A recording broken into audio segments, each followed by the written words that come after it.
Halo, para penjelajah batin dan pencari makna. Pernahkah kamu terbangun di suatu pagi dan merasakan sebuah beban yang tak terlihat? Sebuah beban yang bukan berasal dari dunia luar, melainkan dari dalam dirimu sendiri, dari jalinan pikiran-pikiran cemas, dari ekspektasi yang tak kunjung terwujud, dari serangkaian reaksi spontan terhadap setiap gejolak kehidupan? Hari ini, kita akan menyelami sebuah metafora yang mungkin sangat akrab bagimu, labirin pikiran. Kita akan melihat bagaimana kita sering tersesat di dalamnya, dan yang paling penting, kita akan menemukan bahwa pintu keluar menuju ketenangan sejati selalu ada di sana, menunggu untuk ditemukan dan dibuka. Di awal perjalanan kita, jiwa ini seringkali terasa seperti sebuah kapal tanpa kemudi. Ia berlayar, atau lebih tepatnya, terombang-ambing, mengikuti setiap gelombang emosi yang datang dan pergi. Euforia melambung tinggi saat berhasil mencapai sesuatu, kemarahan membara saat dihalangi oleh rintangan, atau kesedihan yang mencekik saat kehilangan sesuatu yang berharga.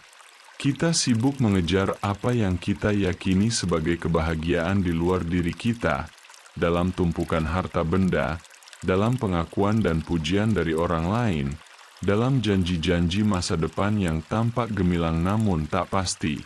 Dan ketika hal-hal itu goyah, ketika ombak badai kehidupan menerjang tanpa ampun, kapal kita yang rapuh itu terombang-ambing tak tentu arah, seringkali karam dalam lautan kekecewaan, frustrasi, bahkan keputusasaan.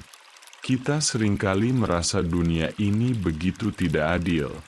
Mengapa nasib seakan bermain-main denganku? Mengapa orang-orang di sekitarku selalu mengecewakan, mengkhianati, atau pergi begitu saja? Mengapa impian-impian terbesar yang telah kususun dengan susah payah tidak selalu terwujud? Dalam pencarian tanpa henti akan jawaban atas pertanyaan-pertanyaan ini, kita justru semakin tersesat dalam labirin pikiran yang rumit dan tanpa ujung, di mana setiap belokan adalah jebakan kecemasan, setiap jalan buntu adalah penyesalan atas masa lalu yang tak bisa diubah, dan setiap sudut adalah ketakutan akan masa depan yang belum tiba. Kita berputar-putar, kelelahan, tanpa menyadari bahwa kita sendiri yang memegang kunci untuk membuka labirin ini. 3 kunci labirin, pilar ketenangan abadi. Namun, di tengah segala kebingungan dan kegelapan labirin itu, ada sebuah peta kuno yang telah diwariskan oleh para bijak, sebuah filosofi yang telah menemani jiwa-jiwa besar selama ribuan tahun, Stokisme.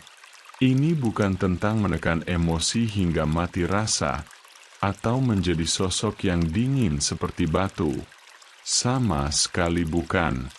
Ini adalah tentang memahami 3 kunci utama yang, ketika dipegang erat dan digunakan dengan bijaksana, akan membuka jalan keluar dari labirin dan menuntun kita pada ketenangan yang sejati dan abadi. Kunci pertama, membedakan kekuasaan diri, dikotomi kontrol. Pintu pertama menuju kebebasan dari labirin ini adalah sebuah pemahaman fundamental, dikotomi kontrol. Dunia ini terbagi menjadi 2 ranah besar yang sangat jelas. Hal-hal yang sepenuhnya dan mutlak ada dalam kendali kita dan hal-hal yang sama sekali di luar kendali kita. Mari kita renungkan sejenak. Apa saja yang sesungguhnya ada dalam kendalimu? Jawabannya sederhana, namun begitu kuat. Pikiranmu sendiri, penilaianmu terhadap suatu peristiwa atau situasi, keputusan yang kamu ambil, tindakan yang kamu lakukan, dan yang terpenting, responsmu terhadap setiap hal yang terjadi padamu. Di ranah ini, kamu adalah penguasa mutlak. Kamu bisa memilih untuk panik atau tetap tenang, menyalahkan keadaan atau menerima dengan lapang dada, menyerah pada kesulitan atau bangkit dan berusaha lagi. Lalu, apa yang di luar kendali kita? Hampir segalanya di luar diri kita. cuaca hari ini, tindakan dan perkataan orang lain, baik yang menyakitkan atau menyenangkan, hasil akhir dari upaya terbaikmu, popularitas atau kritik dari publik, takdir atau nasib buruk, bahkan kesehatan fisik kita yang pada akhirnya akan menua dan melemah. Seringkali, kita tanpa sadar menyerahkan kekuatan kita ketika kita terus-menerus berfokus, khawatir, atau berusaha mengendalikan hal-hal yang memang di luar kendali kita. Kita menjadi budak bagi keberuntungan, bagi opini orang lain yang berubah-ubah, bagi peristiwa eksternal yang tak bisa kita duga. Namun, momen transformasi terjadi ketika kita secara sadar dan tegas mengarahkan seluruh energi kita hanya pada apa yang bisa kita kendalikan, yaitu respons internal kita. Tiba-tiba, kita merasakan gelombang kekuatan dan ketenangan yang luar biasa. Kita tidak lagi menjadi korban dari keadaan, melainkan penguasa sejati atas diri sendiri, atas batin kita. Inilah langkah pertama yang krusial untuk tidak lagi tersesat dan berputar-putar dalam jebakan labirin, merangkul kenyataan atau amor fati. Pintu kedua yang akan menuntun kita keluar dari labirin adalah ajaran yang mendalam, amor fati, sebuah undangan untuk mencintai takdir. Ini bukanlah bentuk fatalisme atau kepasrahan buta tanpa usaha. Sama sekali bukan. Ini adalah sebuah penerimaan penuh, bahkan sebuah pelukan tulus, terhadap segala yang terjadi dalam hidup kita, baik itu hal yang menyenangkan dan membawa kebahagiaan, maupun hal yang menyakitkan, mengecewakan, atau bahkan tragedi yang menghancurkan. Semua itu, menurut Stokisme, adalah bagian integral dan esensial dari tapestri keberadaan kita. Bayangkan sebuah patung indah yang dipahat dengan mahir. Setiap pukulan palu yang menghantam, setiap goresan pahat yang mengikis, betapapun keras dan menyakitkan bagi blok batu itu, adalah bagian esensial dari proses pembentukannya menjadi sebuah mahakarya yang menakjubkan. Demikian pula, setiap rintangan yang kita hadapi, setiap kehilangan yang kita alami, setiap kegagalan yang membuat kita terjatuh, jika kita mampu melihatnya sebagai bagian dari proses pembentukan jiwa, akan menjadikan kita pribadi yang jauh lebih kuat, lebih bijaksana, dan lebih indah dari sebelumnya. Alih-alih meratapi dengan pahit, mengapa ini terjadi padaku? Atau, mengapa aku harus mengalami penderitaan ini? Kita belajar untuk mengubah pertanyaan kita. Kita belajar untuk bertanya, pelajaran apa yang bisa kudapatkan dari pengalaman ini? Bagaimana kejadian ini bisa membuatku menjadi pribadi yang lebih tangguh, lebih empati, atau lebih resilient? Dengan mencintai takdir, kita secara aktif mengubah setiap hambatan menjadi sebuah peluang untuk tumbuh, setiap luka menjadi bekas luka kehormatan yang menceritakan kisah ketahanan dan kekuatan batin kita. Inilah cara untuk mengubah dinding-dinding labirin yang memenjarakan menjadi tangga-tangga yang membawa kita semakin tinggi.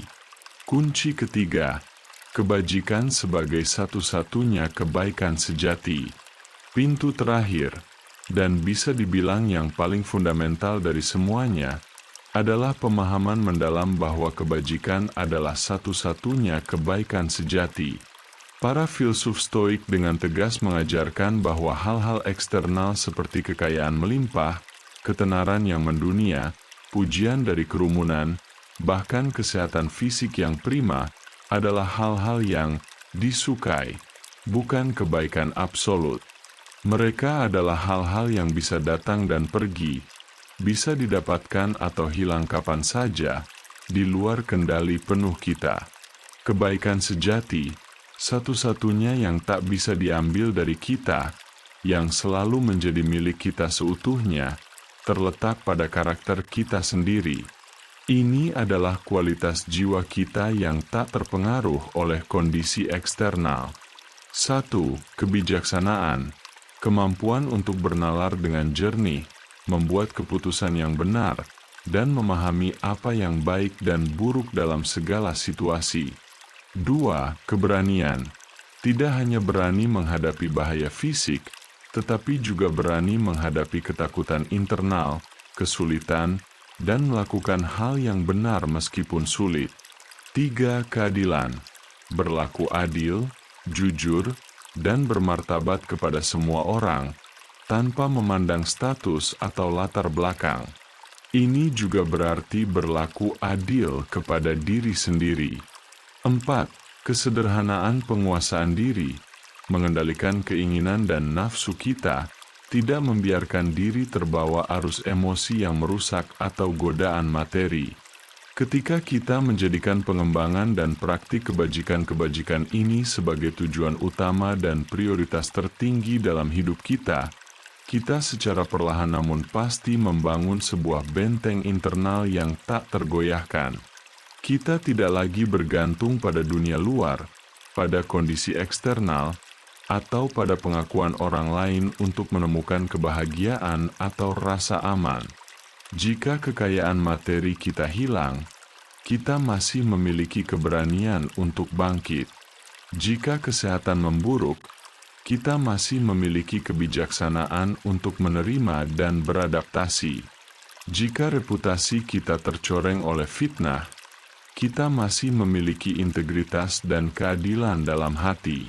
Inilah kompas yang tak pernah salah dalam labirin, sebuah bintang utara yang selalu menuntun kita pada kedamaian yang tak tergoyahkan, tak peduli badai apapun yang mengamuk di luar.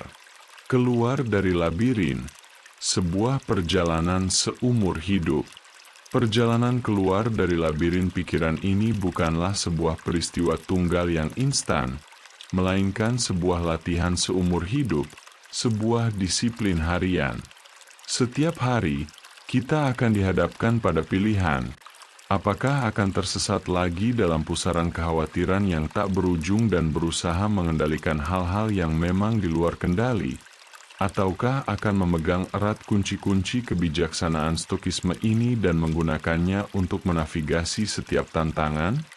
Jiwa yang telah memahami, meresapi, dan secara konsisten menerapkan prinsip-prinsip ini tidak lagi menjadi kapal tanpa kemudi yang terombang-ambing. Ia berubah menjadi mercusuar yang kokoh, berdiri tegak dan tak tergoyahkan di tengah badai kehidupan yang paling dahsyat sekalipun. Gelombang-gelombang kekecewaan, kehilangan, ketidakpastian, dan bahkan kritik pedas mungkin masih datang dan menerjang. Namun mercusuar itu tidak akan goyah. Cahaya kebijaksanaannya akan terus memancar dengan stabil dan terang, tidak hanya menuntun dirinya sendiri menuju ketenangan, tetapi mungkin juga menjadi panduan bagi jiwa-jiwa lain yang masih tersesat dalam kegelapan labirin mereka.